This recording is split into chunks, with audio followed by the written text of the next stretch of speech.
Adjust.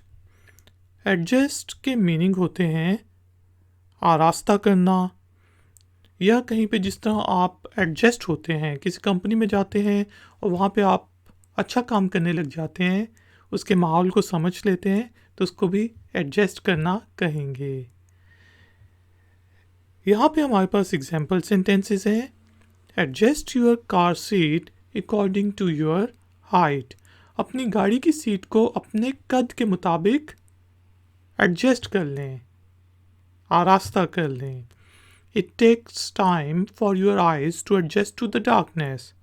आपकी आंखों को अंधेरे के साथ आरास्ता होने में, एडजस्ट होने में टाइम लगता है। He adjusted the volume. उसने आवाज़ को कम ऊपर या नीचे किया होगा तो उसको भी एडजस्ट करना कहते हैं। He adjusted the volume of the radio. उसने रेडियो की आवाज़ को एडजस्ट किया। इसी तरह की और वीडियोस देखने के लिए आई फैक्ट न के चैनल को सब्सक्राइब करें।